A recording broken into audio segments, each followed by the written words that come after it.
देखिए आज आपका अगला चैप्टर जो है जीपी शुरू होगा। क्या होगा?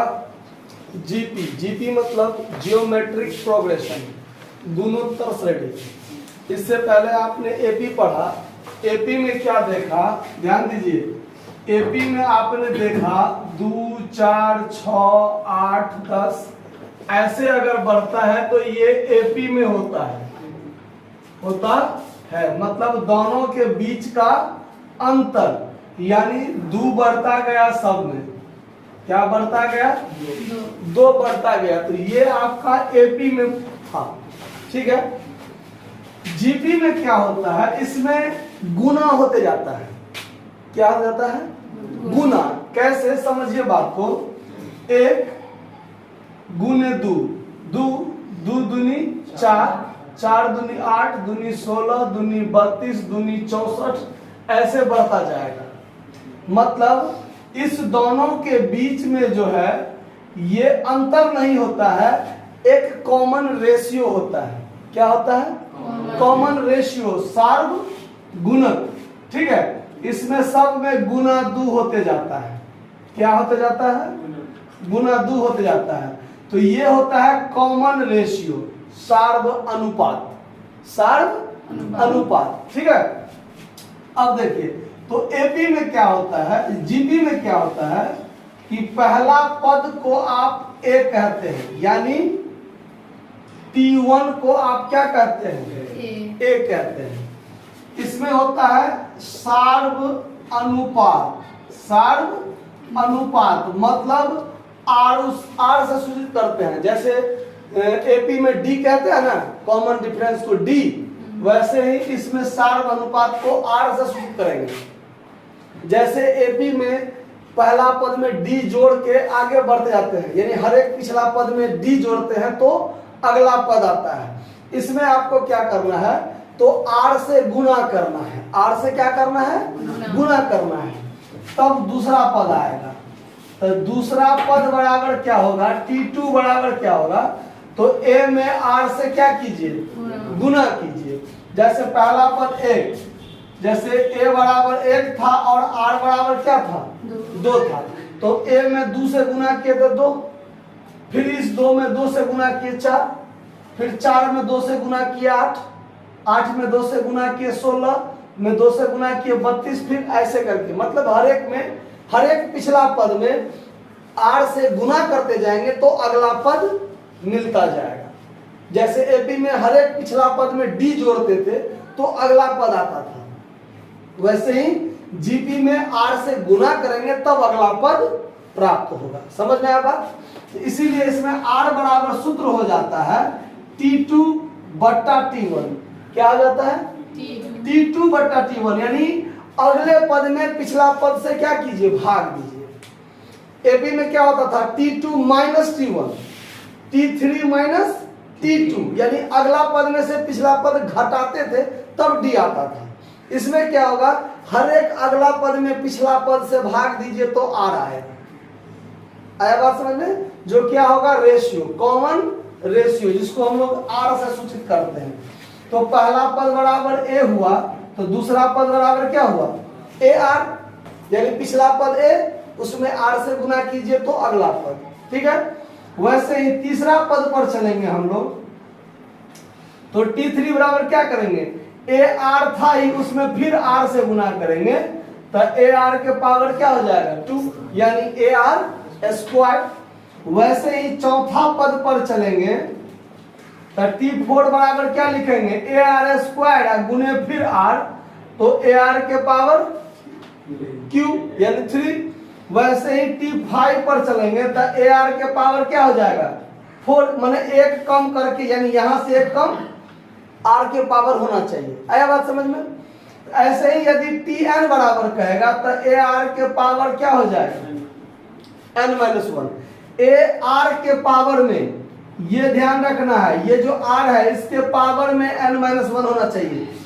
इन्हें जो ए आर n-1 ऐसे लिख दीजिएगा, ये गलती हो जाएगा, ठीक है। यानी आर के पावर में पावर होता है जैसे ये r हुआ, इसके ऊपर में n-1 ऐसे होना चाहिए, और यहाँ a से गुना होना चाहिए, ये होता है ar के पावर।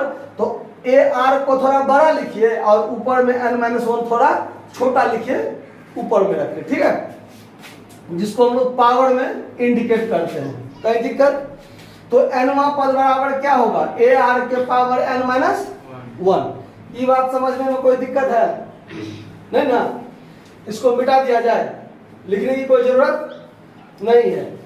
अब देखिए अगला सवाल कैसे बनेगा। इसी में हम एक सवाल बताते हैं तो क्लियर हो जाएगा बात।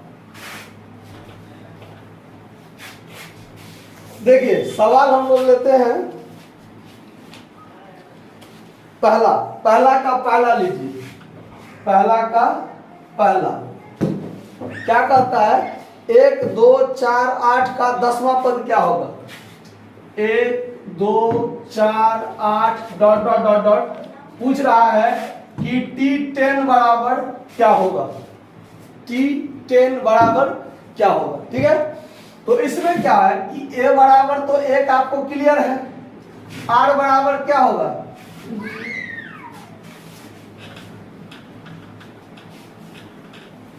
देखिए R बराबर क्या हो जाएगा, तो T2 बट्टा T1 कर दीजिए, तो 2 बट्टा 1 कीजिएगा तो 2 ही होगा, 4 बट्टा 2 कीजिएगा फिर भी 2, 8 बट्टा 4 कीजिएगा फिर भी 2, यानी R बराबर क्या हो गया, 2। अब आपको निकालना है T10 बराबर, तो AR के पावर सीधे 9 लिख सकते हैं, क्योंकि n के जगह पर क्या है 10 है, तो AR के पावर n-1 करेंगे तो 10 में से करेंगे तो पावर में यहाँ क्या बचेगा, 9 बचेगा, तो सीधे हम लोग AR के पावर 9 लिख सकते हैं, कहीं दिक्कत नहीं ना। अगर T20 कहेगा तो AR के पावर 19 हो जाएगा, T100 कहेगा तो AR के पावर 99 हो जाएगा, क्लियर है बात। अब चलिए, तो A का मान 1 गुने R का मान क्या है 2, और 2 के पावर क्या हो जाएगा 9, यानी 1 दशमलव नहीं समझ लीजिएगा, ये गुना है, क्या है, गुना है। तो अब क्या है, तो 1 से गुना करेंगे तो भी कोई फर्क पड़ेगा, 1 से किसी भी चीज में गुना करेंगे कोई फर्क नहीं पड़ेगा। तो अब 2 को आप 9 बार गुना कीजिए, 2 को कितना बार गुना कीजिए, 9 बार गुना कीजिए, 3 3 6 3 9, तो 2 दूना 4 दूना 8, 2 दूना 4 दूना 8 8, इसको गुना कीजिए, 8 64 गुने 8, फिर 64 में 8 से गुना कर लीजिए, 8 चौक 32 के 2 हाथ में 3, 8 7 48 3 51, यानी 512, यानी 512। कहीं कोई दिक्कत इस बात को समझने में, समझ में आया इस बात की दिक्कत? चलिए एक सवाल और देख लेते हैं, तीसरा देख लीजिए, इसी का तीसरा, पहला का तीसरा भी देख लीजिए, ये थोड़ा बट्टा में करके दिया हुआ है, 16 बट्टा 27, 16 बट्टा 27, फिर है आपको माइनस में 8 बट्टा 9, फिर है प्लस में 4 बट्टा 3, डॉट डॉट डॉट डॉट, कितने पदों को कहता है जोड़ने के लिए, 7वां पद, यानी 7वां पद निकालिए, यानी T7 बराबर पूछ रहा है कि क्या होगा। आया बात समझ में? देखिए पहला पद क्या है, तो 16 बट्टा 27, पहला पद में कोई दिक्कत नहीं। फिर देखिए R बराबर क्या होगा, तो R बराबर T2 बट्टा T1 होता है, तो T2 क्या है माइनस 8 बट्टा 9, और भागा में है T1 यानी 16 बट्टा, ये है आपका मेन बट्टा, है ना। तो इसको हम लोग माइनस 8 बट्टा 9 गुने 27 बट्टा क्या कर लेंगे 16, तो 9 तिया 27 कट जाएगा, 8 दूनी 16 कट जाएगा, बच गया माइनस 3 बट्टा 2, कोई दिक्कत? अब देखिए, अब आपको कहता है T7 बराबर, तो AR के पावर क्या हो जाएगा 6 हो जाएगा।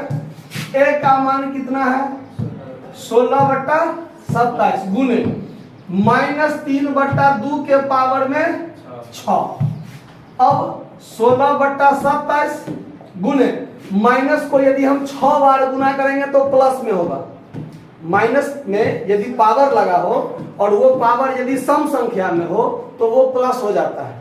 माइनस माइनस को गुना करने पर क्या होता है? प्लस। अगर ये सम संख्या में हो तो इसका जो प्रतिफल आएगा, रिजल्ट आएगा, वो प्लस में हो जाएगा अगर सम संख्या हो तो। अगर यहाँ अगर विषम संख्या है पावर में, अगर यहाँ पावर में 5 रहता, 7 रहता, 9 रहता, तो इसको हम अगर 9 बार गुना करेंगे तो उसका रिजल्ट जो आएगा वो माइनस में आएगा। आया बात समझ में? तो ये माइनस के पावर सम संख्या में है 6 है तो रिजल्ट प्लस में आएगा। 3 को आप 6 बार गुना कीजिए तो 3 तिया 9 तिया 27 तिया 81 तिया 243 तिया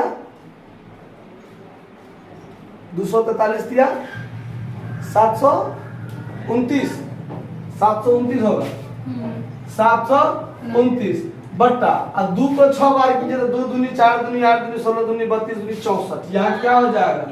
64। क्लियर? अब 16 से इसको काटिए तो 16 चौका 64 और 27 से इसको काटिए तो 27 का स्क्वायर 729 ही होता है। ठीक है? तो आपका आंसर जो होगा 27 बट्टा 4, यानी ये आपका T7 पद हो जाएगा। कोई दिक्कत? इसको नोट कर लीजिए। धन्यवाद। देखिए पहला का 5वां प्रश्न कहता है 2 प्लस 1.1/3 1.1/3 फिर है 8/9 डॉट डॉट डॉट डॉट। इसमें दो चीज पूछ रहा है, 9वां पद क्या होगा और nवां पद क्या होगा, यानी T9 बराबर क्या होगा और Tn बराबर क्या होगा, ये दो चीज पूछ रहा है। तो सबसे पहले a बराबर क्या है 2, r बराबर क्या होगा तो 4/3 अब भागा में कर दीजिए 2। देखिए मेन बट्टा क्या है तो 4/3 और गुने 1 बट्टा क्या हो जाएगा, यहाँ नहीं पूछे तो 1 है ना, तो ये 4/3 गुने 1/2 हो जाएगा। 2 दूनी 4 कट जाएगा, ये तो बच गया 2/, तो ये हो गया आपका r का वैल्यू हो गया ना। अब आपको पूछ रहा है T9 बराबर, तो AR के पावर क्या लिखिएगा 8 लिखिएगा ना, तो A का मान है 2 गुने 2/3 के पावर क्या कीजिएगा तो 2 गुने 2 को 8 बार गुना कीजिए तो 2 दूनी 4 दूनी 8 दूनी 16 दूनी 32 दूनी 64 दूनी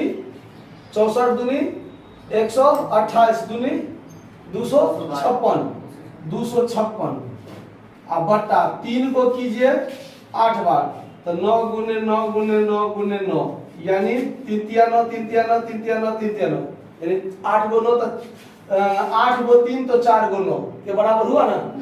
तो 9 में 81 9 में 81 यानी 81 का स्क्वायर कीजिए 1 8 का 8 दूनी 16 के 6 8 में 1 8 16 8 64 65 यानी ये हो गया 6561 हो गया। अब इसको आप गुना कर दीजिए तो ये क्या हो जाएगा 512/6561, यही आपका क्या हो जाएगा आंसर। कटने वाला है तो काटिए, नहीं कटने वाला है नहीं काटिए, उम्मीद तो नहीं है कटेगा क्योंकि ये से ये कटेगा नहीं, तो यही आपका क्या रह जाएगा आंसर। कोई दिक्कत? अब देखिए अब इसी में आपको पूछ रहा है कि Tn बराबर क्या होगा, तो Tn बराबर सूत्र क्या होता है AR के पावर n - 1। तो अब इसको कैसे सॉल्व कीजिएगा तो A का वैल्यू क्या है 2 और गुने R का वैल्यू क्या है 2/3 उसके पावर में n - यही है ना। अच्छा अब इसको कैसे सॉल्व कीजिएगा उस पर ध्यान दीजिए। 2 गुने, अब ये जो चीज है आपका इसको हम लोग ऐसे लिख सकते हैं 2/3 के पावर n और भागा 2/3 के पावर 1, ऐसे लिख सकते हैं हम लोग। नहीं समझ में आया? याद कीजिए घातांक करने का चैप्टर x के पावर a भागा x के पावर b होता है, तो x के पावर a - b होता है।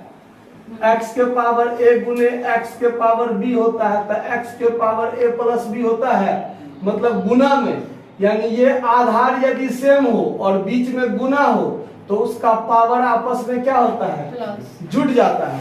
यदि आधार सेम हो और बीच में भाग का चिन्ह हो तो उसका पावर आपस में क्या होता है, घट जाता है। अगर यह पावर घटा हुआ के रूप में हो तो x के पावर a भागा x के पावर b लिख सकते हैं।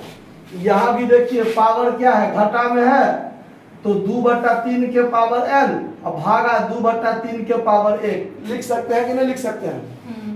आया बात समझ में? अब क्या करेंगे, तो 2 गुने 2 के 2/3 उसके पावर में n गुने 3 बट्टा क्या लिख सकते हैं। अब ये 2/3 के पावर 1 है तो 1 रहे या ना रहे कोई फर्क पड़ेगा, और यहाँ पर 2/3 है तो 3/2 हो जाएगा गुना में। अब गुना में सब हो गया तो ई 2 से ई 2 कट जाएगा कि नहीं कट जाएगा, कटेगा ना। अब क्या होगा, तो 2/3 के पावर में यहाँ n है तो इसको हम और ऐसे करके लिख सकते हैं 2/n अब भागा 3/n और गुने यहाँ क्या है ना। अगर हम और इसको फरिया के लिखें तो देखिए 2/n को अलग रख लें और गुना 3/1 बट्टा 3 के पावर n लिख लें, ऐसा लिख सकते हैं ना, कोई दिक्कत। मतलब है तो गुने में ना, ई दोनों गुना में रहेगा, ई भाग में रहेगा, तो ई दोनों गुना में रहा, ई भाग में रहा कि नहीं रहा। अब देखिए और कैसे कर सकते हैं, तो 2 के पावर n है ही और ये आधार में है सेम, तो इसका पावर भाग में है तो क्या हो जाएगा, घट जाएगा कि नहीं घटेगा। तो ये हो जाएगा गुना में 3 के पावर 1 माइनस n हो जाएगा। क्या हो जाएगा, 3 के, देखिए आधार सेम है और बीच में भाग है ना, बट्टा का मतलब क्या होता है, भाग, तो ये क्या हो जाएगा 1 माइनस n होगा कि नहीं होगा। तो कभी भी n को माइनस में नहीं रखना है, n को माइनस में नहीं रखना है। तो ये क्या हो जाएगा 3 के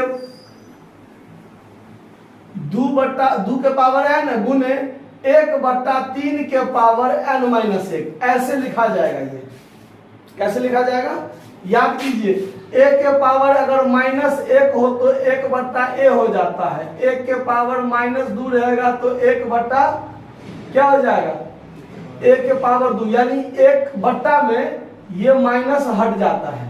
अगर इसको इनवर्स कहा जाता है, मतलब व्युत्क्रम उल्टा दिया जाता है, तो ये जो माइनस में है ये क्या हो जाता है, प्लस बन जाता है। तो यहाँ पर जो माइनस में है ये, अगर हम इसको, अगर आप कहिएगा सर इसको क्लियर से नहीं समझ पाए, फिर से एक बार समझाइए, तब कैसे होगा। देखिए 2 के पावर n गुने 3 के पावर में माइनस कॉमन ले लिए तो ये प्लस बन गया, ये माइनस बन गया ना। 1 माइनस n है, माइनस कॉमन ले लिए तो n जो था माइनस में वो प्लस बन गया और ये प्लस जो था वो क्या बन गया। अब गुना कीजिए ना तो -n अब माइनस प्लस 1 रहा कि नहीं रहा। और अगर यहाँ अब माइनस लग गया तो ये माइनस को हटाने के लिए, पावर कभी भी माइनस में नहीं रहेगा, इसीलिए 2 के पावर n गुने 1/3 के पावर में n-1 हो जाता है। क्या हो जाता है, समझ आया बात। अब इसको आप ऐसे रखिए, चाहे 2 के पावर n कर दीजिए, 3 के पावर n-1 कर दीजिए, ऐसे कर दीजिए, चाहे ऐसे कर दीजिए, कोई फर्क नहीं, दोनों में से जैसे रखिए दोनों क्या हो जाएगा, आंसर हो जाएगा। समझ में आया बात, नोट कर लीजिए इसको। धन्यवाद।